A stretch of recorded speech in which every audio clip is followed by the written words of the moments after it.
Hello there, Emma. How are you? Hi, I'm doing great. How are you? I'm good. And I wanted to first thank you for being my very first guest. And I wanted to also share with you on camera the reason why I selected you as my first guest. So when I look, you work full disclosure, we work in the same salon suite place. So when I look at your work, I see innovative, I see progressive, I see modern.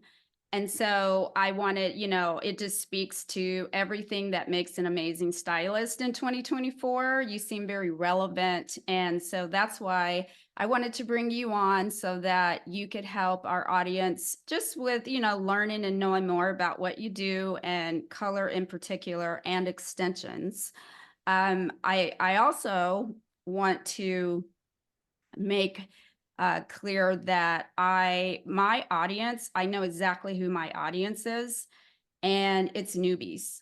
I Mhm. love the newbies. I love new stylists coming into the industry because you're so green. You want to learn everything, right? And Mhm. sometimes you jump in there too fast, you get discouraged. And that's why only 5% who graduate beauty school actually stay as hairdressers. Not interesting. Absolutely. Yeah. No, thank you. That's so sweet. Yeah. Yeah. So let's start with first your career path. And what Yeah. brought you to hair? I want to talk about how you got started as a colorist and what drew you to specializing in lived-in color and hair extensions. Yeah. So I'm just gonna go from the very beginning. Do it. We got plenty of time. Yeah, so I actually grew up like in hair salons. Both of my parents did hair. My dad still does do hair up in Cave Creek. So I've just always been in love with it. I grew up sweeping hair, after school, got to finish this client, like that sort of thing. So I've If you always don't mind me asking, who's your dad? his name is Steve Nichols. I'm not sure if you know Does him, he but have a salon or so, he being in Cave Creek has kind of a bit of a older clientele. We definitely are on two like polar opposite opposite ends? ends of the hair industry. So since he's in like Cave Creek Carefree with having a older clientele, his salon back in 2020 kind of they took things like very very seriously as far as like social distancing, kind of that thing. So obviously that limited the amount of space and time that he could get in there to do his clients, Yeah. and just you still have to pay your bills and everything like that. So being limited to hours that way, he actually ended up going up in a suite, him and one of his friends that he had worked with for probably like 20 plus years at that last salon. So yeah, he's Well, up in Carefree. what he passed on, obviously, it whatever he instilled in you to be a stylist, it has paid off big time. So Yeah. back to your career path, you said that you were sweeping floors, you grew up around hair, and my grandmother was a hairdresser, by the way. Oh So yeah. I totally relate to that. So go on. Yeah, so I kind of grew up doing that. Definitely I think that hairdressing has come such a long way, like compared, like just since I have my parents to compare, like my path compared to theirs.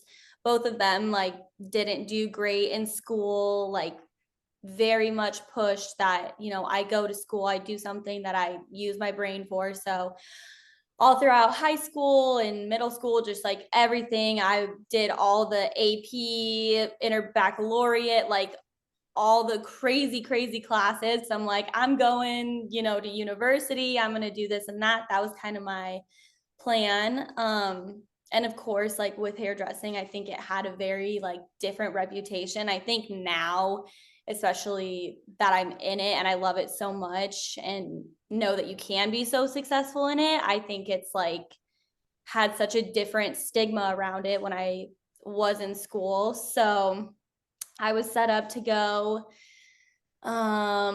go to college. And then about a month before, I was like, like I really want to look into hairdressing. So I went and toured every single school in the valley that was within an hour of where my parents lived. I ended up going to Tony and Guy, which is actually, for those of you who don't know, it's not open anymore, but it's across the street of where me and Kim work at now. Um, Yeah, and I started at Tony and Guy. oh, did you? I opened the very first Tony and Guy in Fashion Square in 1996. Oh Gee my whiz. gosh. That's a long Wow. time. But yeah, I That's worked there crazy. for 4 years. That's where I got my start, all my training. So yeah, Yeah. that's amazing. No, Wow, fun fact. I didn't know that about you. yeah, no, they had great school. I loved it. Beauty school is not for Yeah. the faint of heart, but No. I loved it. After that, I had graduated beauty school and I went on to work at a commission-based salon in Gilbert. It's kind of a bigger salon in Arizona, called Habit. I was there for about four Ah. years. That's where I kind of learned most of the style of what I do now. We did a lot of extensions. I traveled and educated for them for a few years.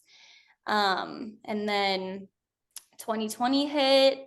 I was kind of at a place where, I started from the very bottom with no clientele. Now Um, remind me, what year did you graduate beauty school? that was 2017. So 2017 and then Yeah. 20 and then you went to Habit. Is that where you Yes. got your start? Yep. That's where I got Okay. my Oh, what start. a great start. Yeah, Wow. it was awesome. So me and my best friend, she still works there now, but we got hired together and then loved working there. It was great.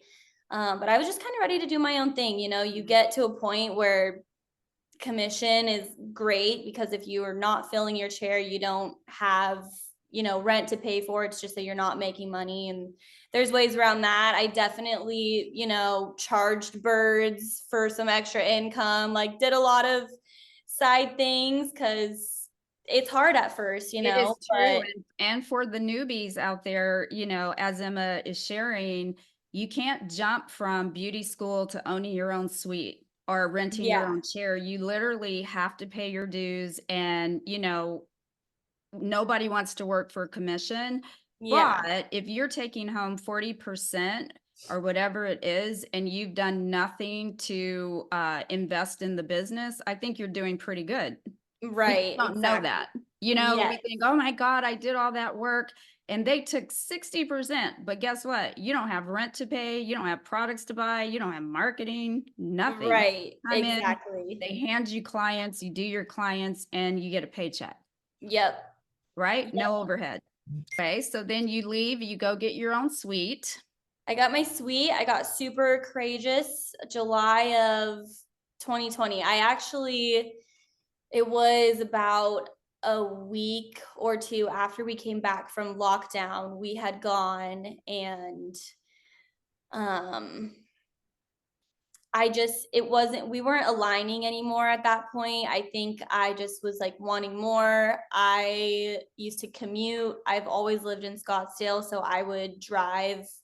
The longest leg I took was like an hour, and then I kind of moved up and down the valley because when I was starting in hairdressing, all my friends were in college. So, of Right. course, I couldn't afford my own apartment. So, I would just move wherever my girlfriends were moving. And a lot of them were in school in Tempe. And then we moved to Old Town Scottsdale. So, I was just ready to be closer, not Yeah. driving 45 minutes at the beginning and of every day, too.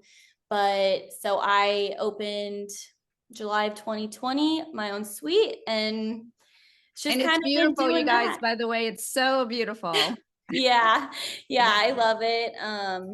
Yeah, my suite, I try to make it super homey because it's kind of like I spend more time there than I do at home. Absolutely. So, yeah. And it matters, Mhm.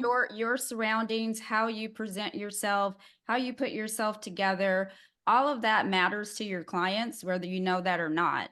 Yeah. If you want to charge a certain price point, for example, you gotta give them something, Right. something beautiful to walk Right. into and to look like you yourself are invested in your own business. Yeah, No, that's exactly. really, really important. And I know that 2020, we all got comfy, right? Our pajamas became fashion for a while, Yeah. but I think we're moving away from that, and you actually have to get dressed now. And Yes. so my next question, now that you've got your own suite, all of that, did you find that, that investment, because it is an investment. So you have to put aside money, you have to save. So obviously you were a good saver, right? Mhm. Or because you Yes. don't just go from A to B without, that's the other thing.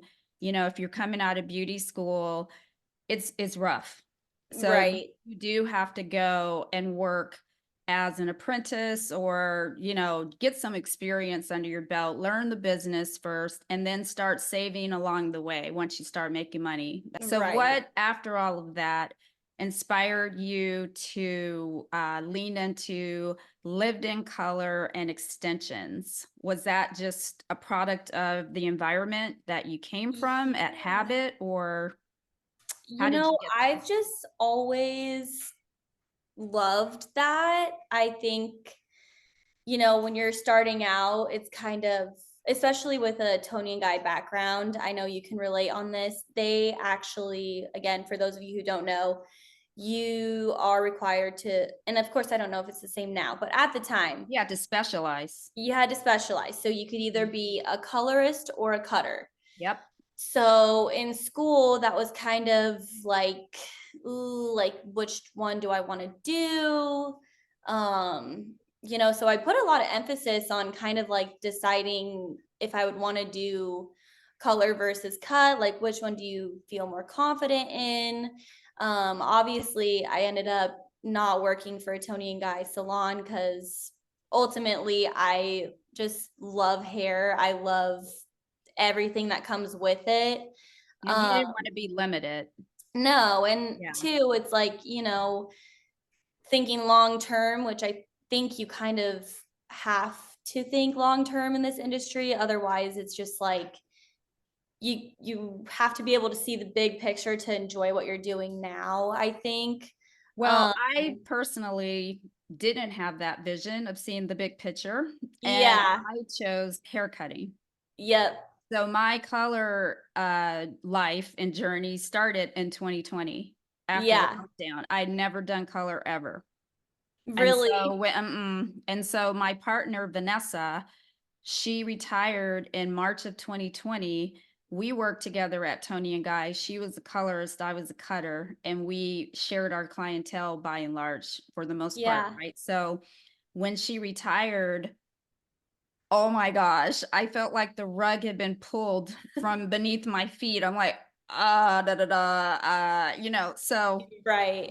I wish I had the forethought that you had, Yeah. where I was thinking longer term. Even though I've been in it for 26 years, it lasted up to what, 2020, yet and still, it would have been nice to have that foundation be a little stronger Mhm. before I was just thrown into it. Right. Yeah. So I love that you knew that Yeah.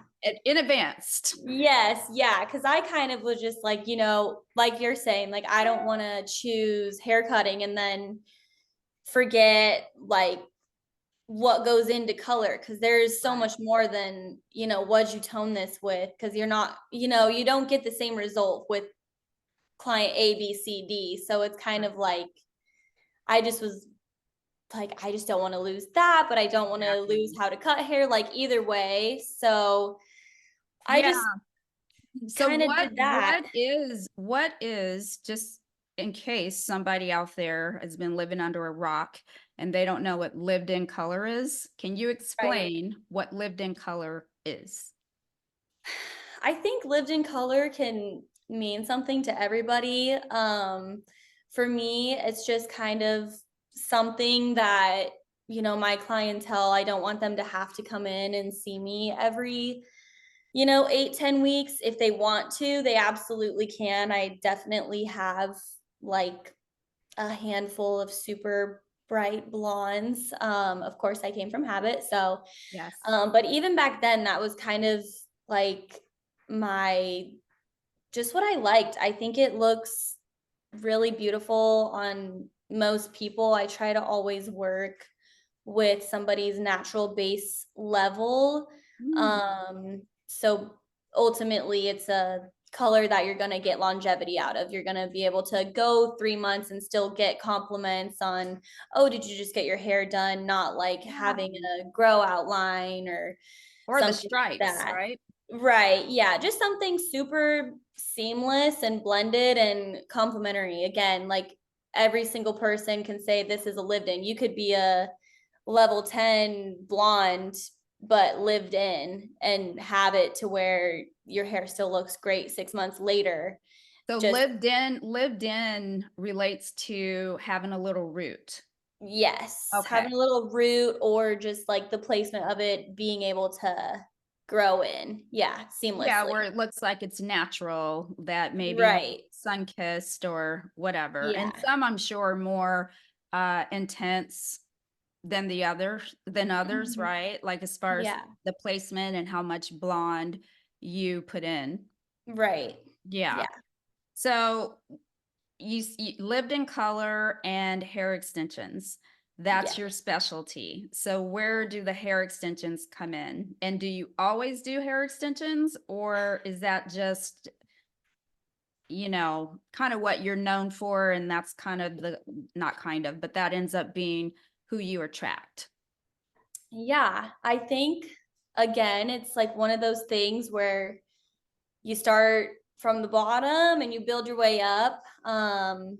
Now with hair extensions, I would say probably about 80% of my clientele wears extensions, whether it's just for volume or length, of course. I think being 2024, the trend right now, at least that I'm seeing, is very natural aesthetic, which is great. But a lot of times, people don't know that this girl on Instagram's natural hair has a row of extensions in it for that fullness. So it's just kind And of by like, natural, are we talking hair color? Are we talking just I no think makeup? What do we mean by natural? I honestly think all around people are really embracing what they have naturally. Like Got you.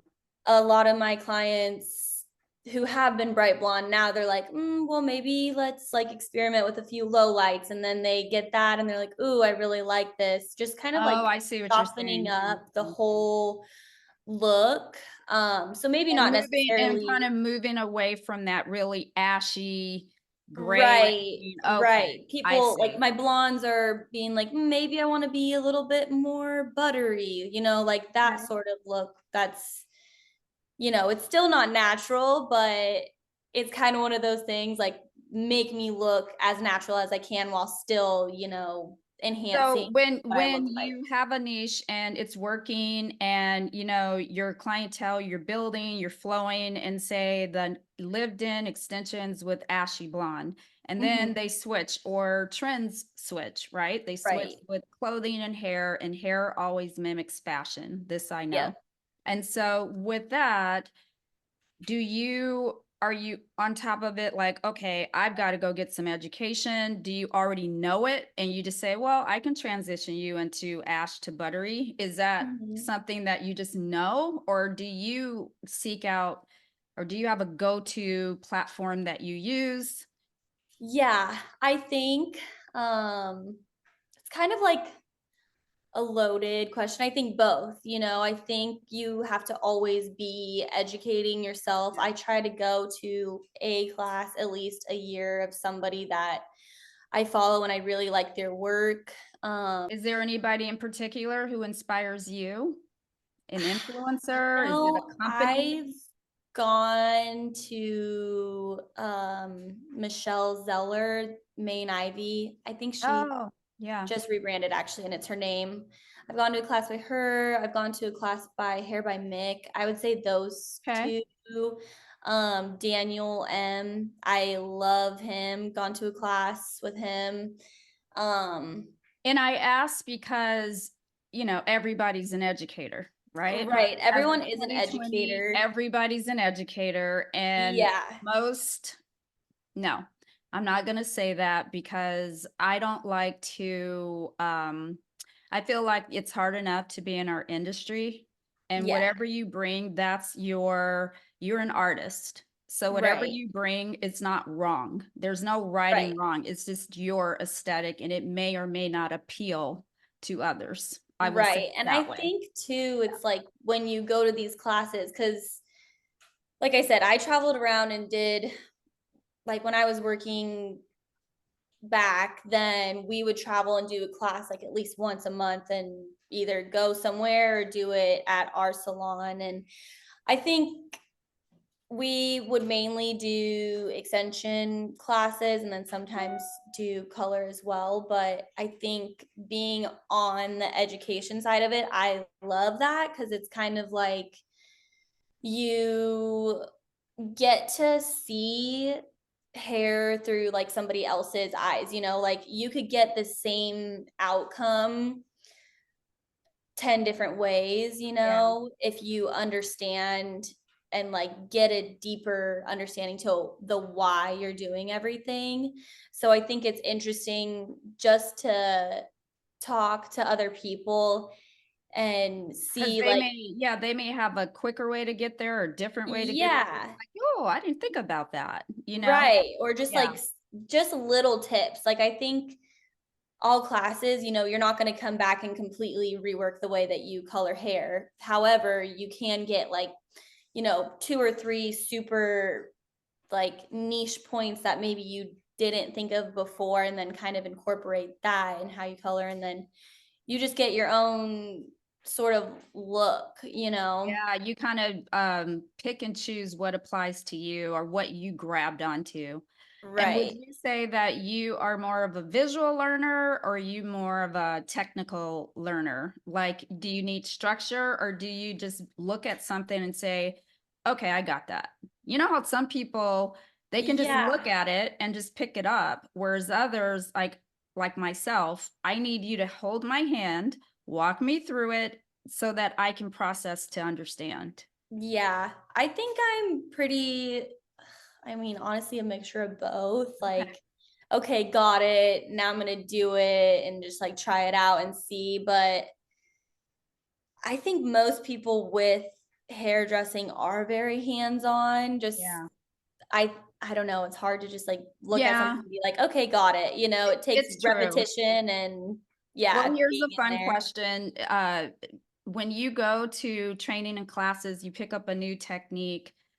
Do you come back and apply it in your chair, or do you fall back into what's comfortable? You know what I mean? How we Oh go, yeah, we're like, oh my God, absolutely. that is so cool. And it looks like something you can do visually. And then you Yeah. get back to your salon and you're like, no, I don't think I'm going to try that. I think I'm going to do what I feel comfortable doing. Yeah, I usually, if I'm going to a class, I'm paying for a class, I will go see, and then usually I'll text either one of my close girlfriends or one of my clients that I'm like, hey, I just went to a class. I'm gonna try this out. Don't know how it's gonna turn out. Like if it ends up horrible, I'll fix it for you. But like, are you cool if you come on in? So Yeah, do a practice. usually I'll at least like get one person in like right off the bat so it's still fresh in my mind. And then I can kind of incorporate it like here and there where I want to. With No, having that's like, actually really smart because yeah. it seems like that would be the obvious thing to do, but Hmm. life happens and you don't do it. I And think you're too, like, like when you go to a class, usually they'll tell you kind of like what you'll be learning. true. So if you have, that in your mind, like you can be like, oh yeah, I have a girlfriend, she has this hair kind of. So like, hey, I'm going to a class this weekend. Can you come the following Sunday? Because I always have Sundays off. So can you do that? So it's still fresh in my mind. And then I already Yeah, have it you actually lined up. pre-book your practice. Yeah. Now Yeah. I love that. I don't think Yeah. I've ever done that before in all these years. Yeah, That's because so it forces smart. you, forces you before you talk yourself out of it. I think I'm somebody who like struggles very much with that. Like if I'm trying something new and if I wait too long, I'm not going to do it. So I just know that about myself. And I know, okay, if I'm going to get out of my comfort zone and go take this class, why would you take that and then not do something? So It is while true. I'm in the mood to push myself, just go ahead and get someone in and have them ready to go. And then you're like, you have to do it. You have no choice, Yeah, that makes perfect sense. Yeah. So you have a new client come in. Let's talk client consultation. So you have a Mhm. new client come into your salon. What is your approach? Because what you do is so, I call it advanced and Mhm. customized. Mhm. You know what I'm saying? Your client Right. can come in with false hope, depending on Right. where they're starting. They Yeah. can, like, how do you conduct a first client? Not that you have any new clients these days, but how, Yeah, no, I do. but yeah, and also even with our existing clients, we always have to do a consultation. Yeah. So I personally, I've done this. I've always done this. I think I kind of started doing this when I was assisting back in the day where I was at. I wasn't allowed to take clients at the salon. So I would have people come into my room and I would do their hair at my house. So I would always have to be a little bit prepared with, okay, they want this. I think I need these colors type deal. So I would always have, and I still do this, I have people, hey, I want to book a hair appointment. Okay, can you send me a couple of pictures of you in natural lighting and a couple of pictures of what your goals will be and then a brief backstory of your hair, like have you gotten it colored in the past however many years, was it professional, was it at home, And just kind of natural lighting, what are you looking for when you look at that photo? Is that just the just something,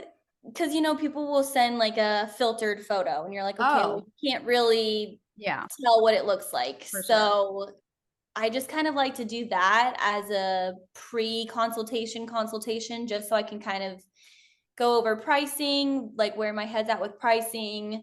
And then Yeah, just kind because of, the natural lighting kind of shows you the undertones as well, right, pulling exactly. whatever Yeah. it's pulling under there. Yeah. And then Okay. sometimes you can see, if they have like the permanent grow out, you're like, okay, they've got, color on their hair, that sort of thing. But I kind of like to do that and go over pricing Mhm. via text just before they get into the salon, because sometimes, people love your work, but they didn't realize how much it would cost or, It is true, and that's really smart. You do yourself a lot of favors pricing up yeah, front, and then they're not freaked out, and you've worked your magic and spent right, time, and you have to feel bad about what you're charging.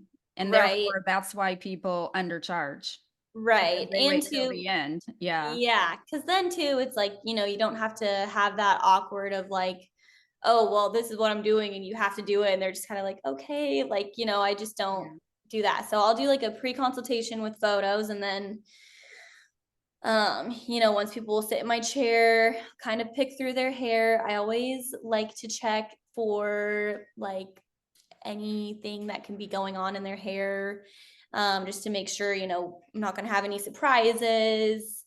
But kind of just like pick through. I like to section into four and pick through each section and just kind of go over what we talked about over text. Sometimes, we can get the desired result in one sitting. Sometimes it takes a couple of times if we're working out previous, permanent color, box color, anything like that. And I like to be very upfront with clients who have darker color on their hair. You know, it might not lift how we want it to. I can only do so much, but whatever the outcome is, it will look gorgeous when you leave. It's just maybe not this time what our end goal is, but it gives us something to work towards. So I kind of just I like, appreciate you saying that because when you look, again, at the sea of influencers and educators online, you get these mixed, oh, yeah, I did this in one day. And it doesn't matter if it's a level one. right, You can do this in one day, da da da, blah, blah, blah. But can you? right, Because it certainly doesn't seem to work out so well when you try. right, yeah. And I think, like there's always that unicorn of a client. I like to say anytime they come in, I just had one that's like never colored my hair before, doing this. And it's like, okay, great. Yeah. What do you want? Because it's Virgin, like yeah. in Mhm. that kind of, I mean, of course, depending at what level you're at, she was like a level 7. So it's like Oh, you can wow, she's really do perfect. whatever you want with that. So Exactly.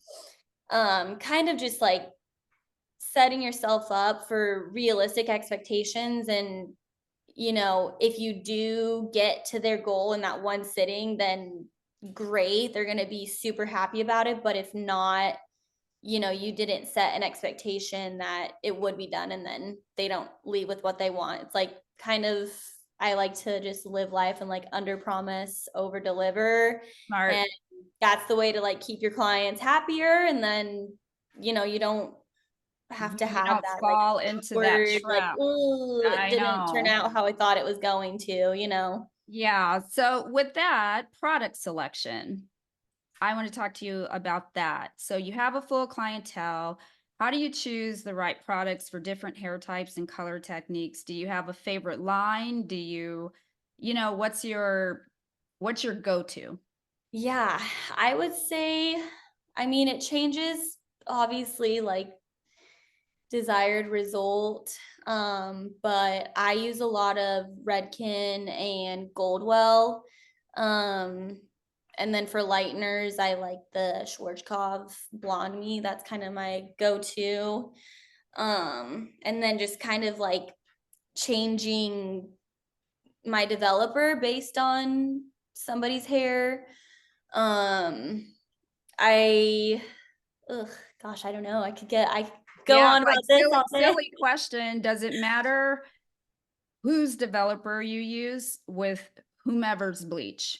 Like, can you use Redken's developer with Blonde Me bleach? Because obviously, when you Right, go to the distributor, nope, you have to use, and right. so when I came in 2020, I had 40 different I mean, it was ridiculous how many Yeah. developers I had until my neighbor, Mariana, she said, Kim, you can use one developer for all. And I'm like, no, no, I can't. I think it depends, like, on you. I'll, like, intermix if I'm out of something, but I like to have my developers with each just, like, the Oh, you do like to match consistency. them. Okay. Yeah, for me, it's kind of about the consistency.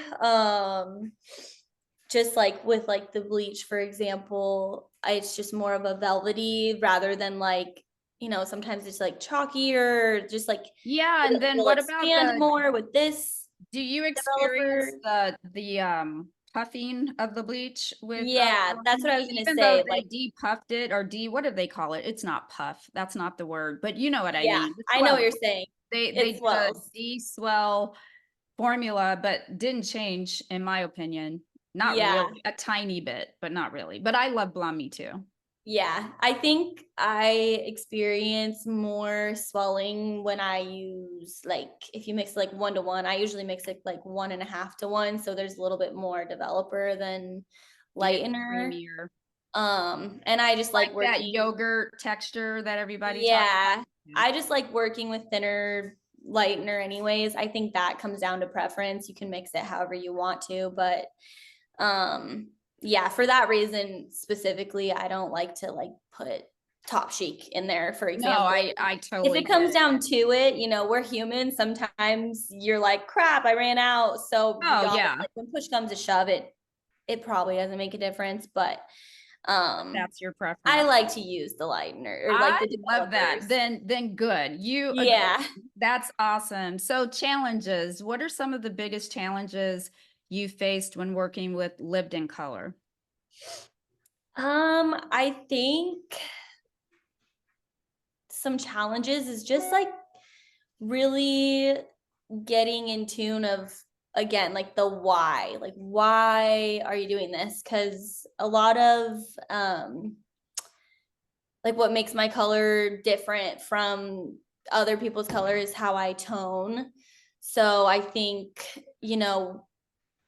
when it lifts, the hair is all going to lift differently. Like generally your roots and your mids are going to lift a little bit better than someone's ends, especially if they had gone, darker previously, something like that. So I think kind of just getting down like why you're putting that root color, why are you putting that mid color, why are you putting the ends, or why don't you need a mid color, like kind of that sort of thing.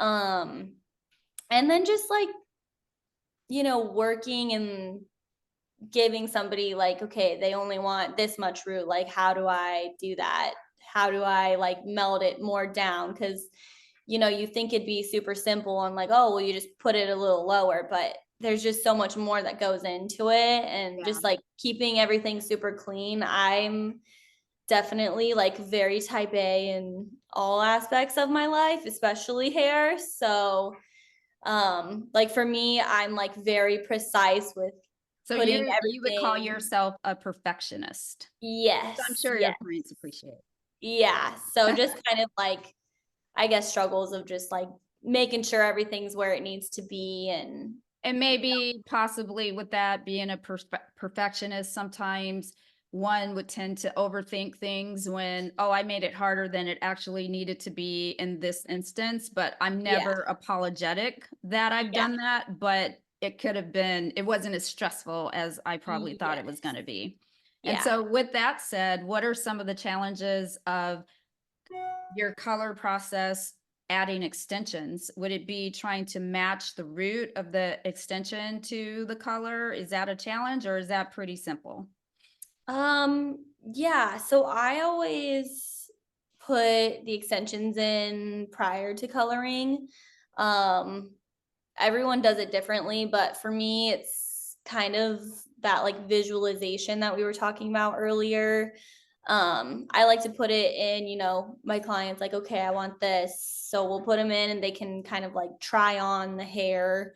And I always like to just, cover the roots up because it's mainly your ends that are gonna hold that color from the extensions. Oh, okay. Uh-huh. So I guess kind of just like a struggle with that is, making sure that in the back of your mind, like, okay, they want to be this color. This is what they have now. Like, is this realistic or do we need to add another like piece for depth? Like, just kind of making sure that whatever you're saying you can give them with the extensions, like make sure that you can do that and match them because you don't want, bright blonde extensions with someone's hair that didn't lift good. It's just not going to give you that expensive look that you're Yeah, going for, it's true. So, yeah, And I would that's say, where, would you say that's where a lot of extensionists fail, is matching that end natural hair color spot on to that extension color? yeah, absolutely. Yeah. So with color services, what's your preference? Is it brunettes? Is it blondes? Do you care? Is it whatever? Walks through I my love door. all of I've it. got you. Oh, I love that. I That's love all good. of it unless it's a vivid. I'm not a vivid girl, but everything else. Vivid meaning like a fashion color? Yeah. Okay. Yeah. I mean, I pretty much have all of the color terminology down, but not all of the. Yeah. No, a vivid, I mean, it could just be too like environmental, what we were talking about earlier, like going to Tony and Guy. There's a lot of people that Blue love hair, that green fashion hair. color. And I honestly think it's because this is my theory, at least, that since you have to wear black, like you got to express yourself some way. So do it with your hair. Um, And you're a new stylist, you're learning all these new tricks, and you're like, hey, I'm yeah. going to step all the way outside of the box. Yeah, which I'm just not That's not my thing. That's not your aesthetic. No, no, So no, what no. with your how long does it take you to achieve your signature look with your lived-in color and extensions? What's an average length of just an average appointment for you? If we're doing like a full shebang, like color and extensions, and I'm by myself, of course I work with an assistant most days.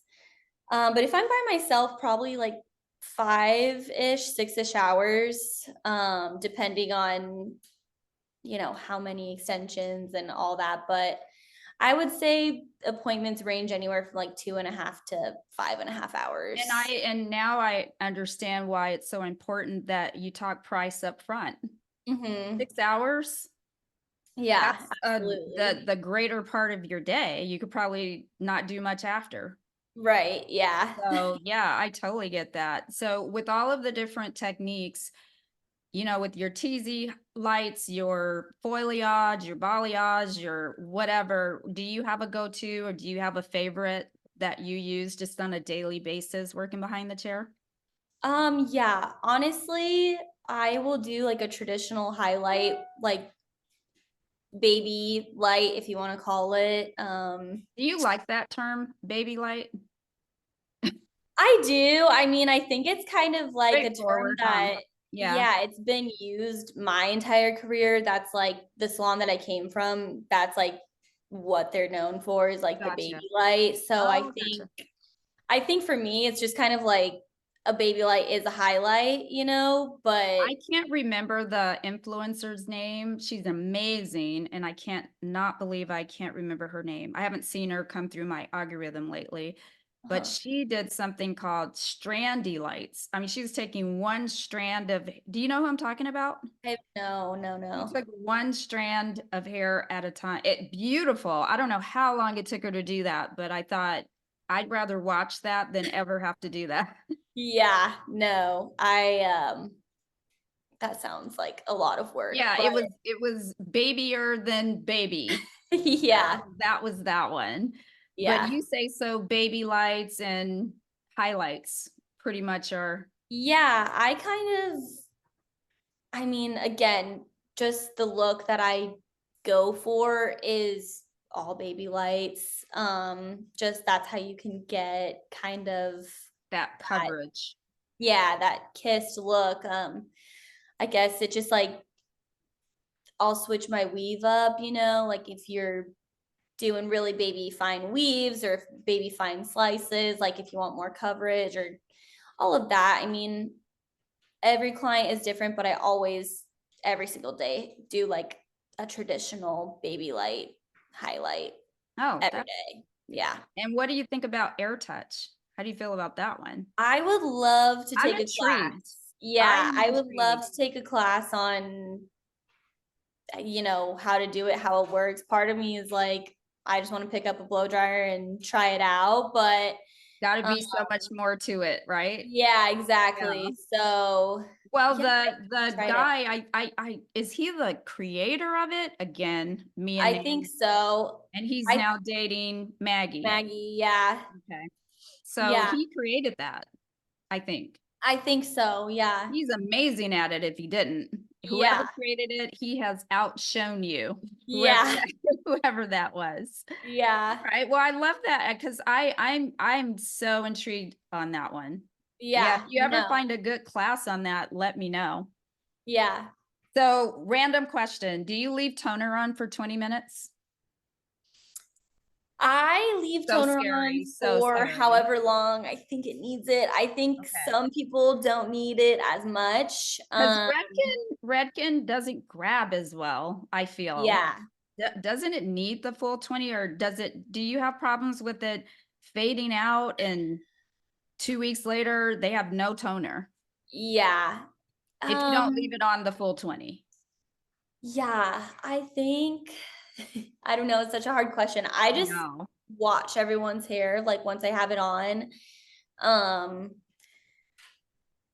I think a very key point with Redken, like how to make sure it stays, is just like you have to towel dry it like fully and then just make sure like your saturation is on point. I would Mm. say like for Oh, kind towel dry.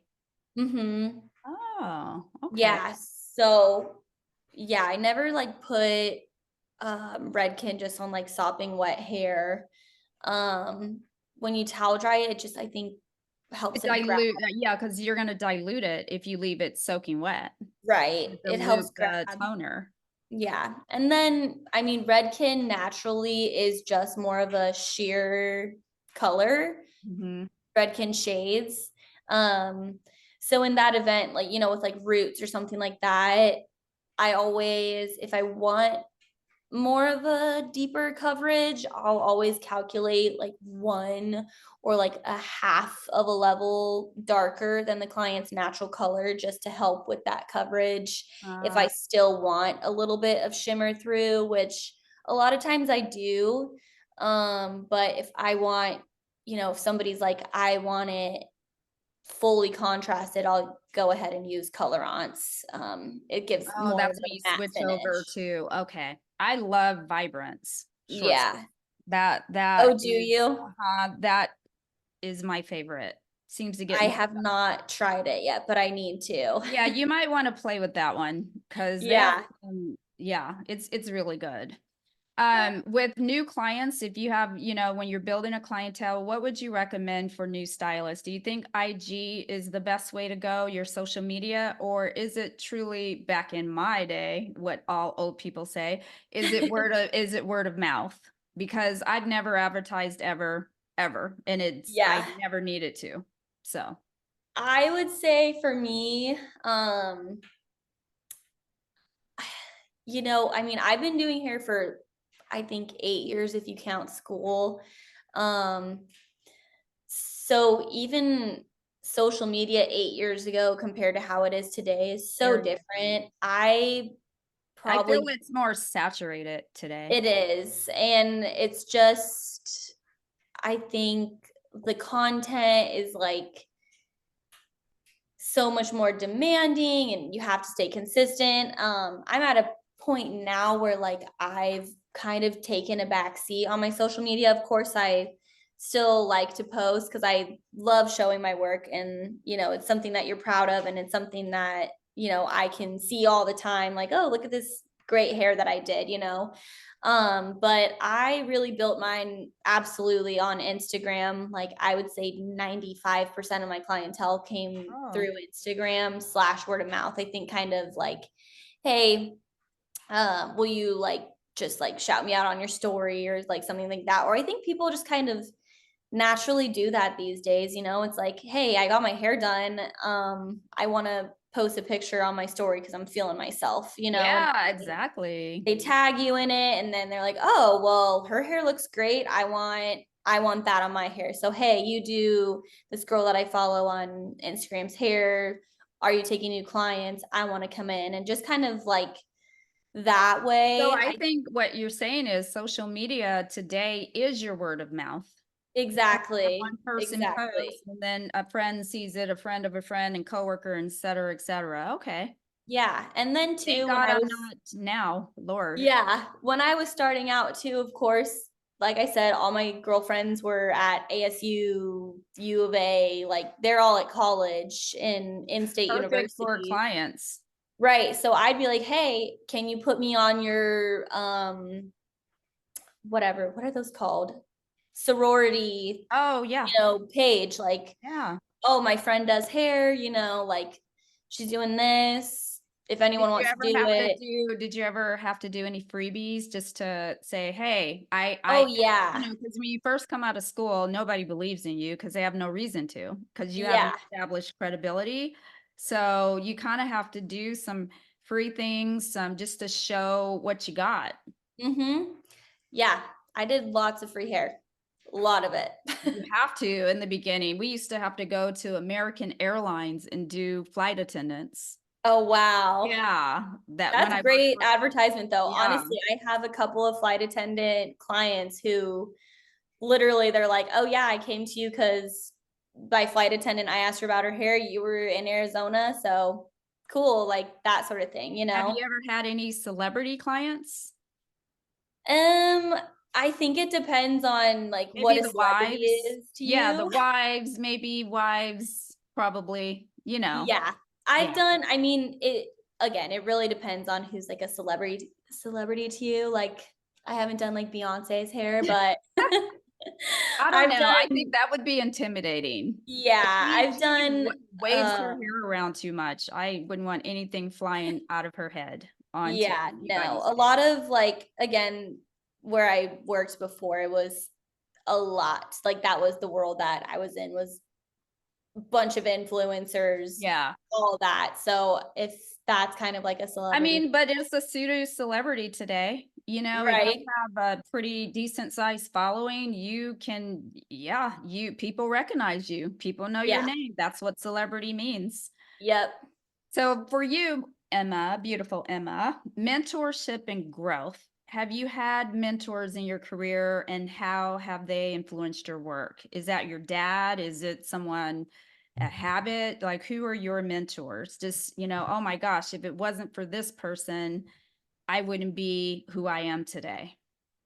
Yes. Okay. So honestly, I would say my like main mentor when I was starting out was Chrissy. She's like obviously very well known in the industry. And I Chrissy first and last name is Chrissy Rasmussen, Hair by Chrissy. okay. Yeah. Yeah, so I assisted her while I was working at that salon.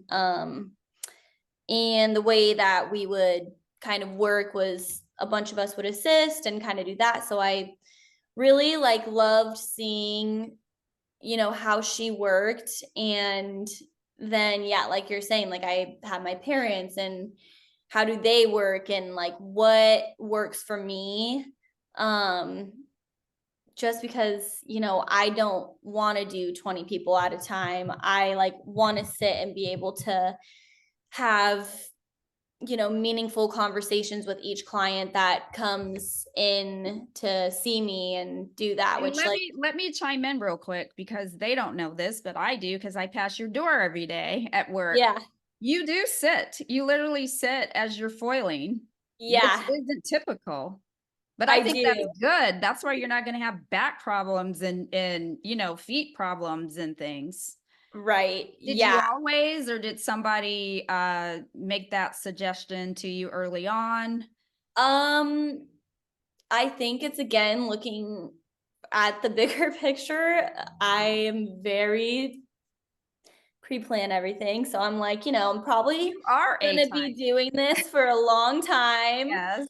I think like I started having some body aches and I'm like, yeah, I should probably like because I started doing hair when I was 18, like I should probably not be feeling this way at 20 years old. So I'm gonna Smart go girl. ahead and like sit where I can and try to just like really take care of my body because I am in it in the long haul. And I mean, I the era of hair that I came up in and the first 20 years of my career, I wore heels. Isn't that yeah, ridiculous? I yeah. I can't even imagine how I would do that today.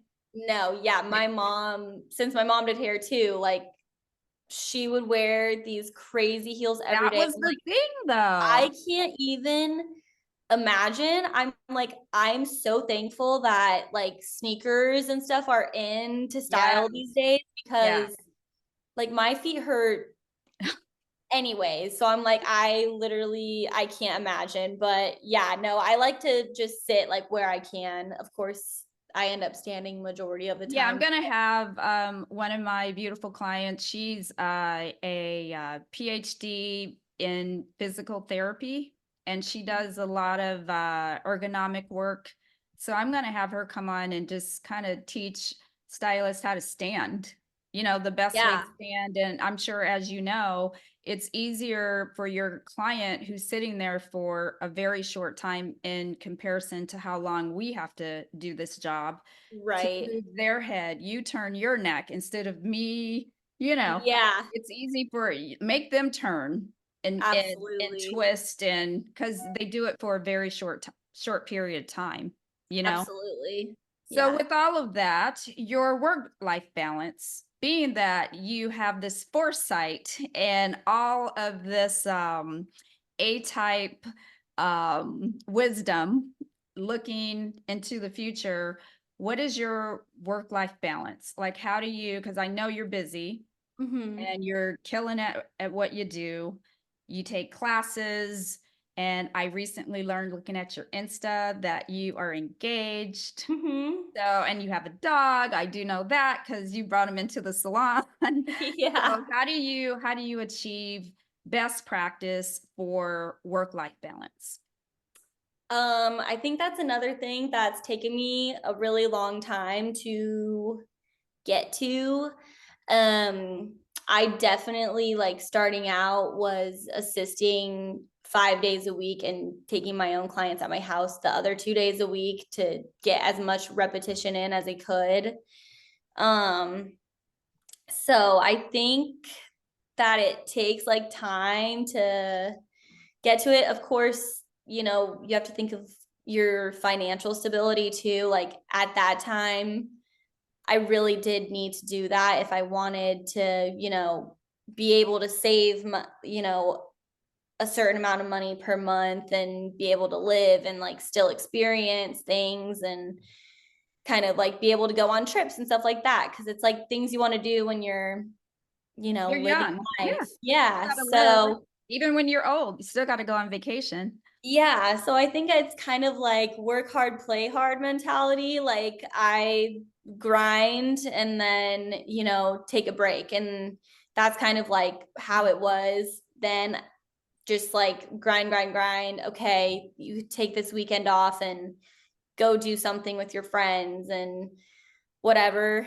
And then yeah, now So I now you keep a balance. How many days a Yeah, week? now I have a How many way days a better week? balance. I'm like working 4 days a week, usually like 9 to 6-ish, which are that extra hour at the end of the day is so great because I Yeah. used to do like 9 to 7, 8 to 7. But I think like being able to have some time off and just like, you know, chill a little bit is really nice and it keeps you like energized and And not wanting burning to out do this feeling. job. I feel that a lot of stylists, they burn out Hmm. because they don't give themselves a second to themselves. It's Yeah. work, work, work, work, work, and I'll stay as long as I need to, come in as early, work as many Hmm. days. I'm like, you got to find that balance. Me Yeah. personally, from minute one when I went on my own, my hours have not changed. Yeah. I always I set up my life based on these hours, and I was able to afford my life. Right. So I always left, those 3 days that I don't work so that I wouldn't, if need be, have to get a second job. My job could be my second job. I would Right. just work one of those days off. You know what I mean? Absolutely. Yeah. Yeah. So, yeah. So with the industry, what are your future plans in this industry moving forward? Do you Gosh, ever I want to don't go know. It big? changes Do you every day. ever, yeah, do you ever want to have your own salon? Do you ever see yourself? Where I'm at right now, I'm again, changes every day. Um, I am newly engaged and like I want to be a mom. That's kind of like my main priority. So Oh, right now I'm super yeah. happy like with where I'm at. I think eventually maybe I would like a small salon. I really do love working in a sweet environment, but just like I could do, a salon that's maybe 6 to 8 chairs, something super small so that you still get that like boutique personal feel Sure. to it. I Yeah. think coming from such a huge salon, I worked with 80 girls. Oh gosh. So it's just a different feel, and I didn't love it. Yeah. So I think like if I were to go and do a salon, like definitely do that. But that's further down the line. I think like kind of right now my priorities are more just like my fiance and then like building our life right now and just kind of like being content with where I'm at currently. Well, and you have to see once you get married and you know, your dynamic changes at home. So you have to see how Yeah, that aligns with career and right. moving forward. No, I totally get that. I did the opposite of you. I went from Tony and Guy to 10 chair salon, super successful, to with a partner, to 14 chair by myself, hated it. And Mm, then I took a year off in a studio, never done it before, and then realized, oh my gosh, this is great.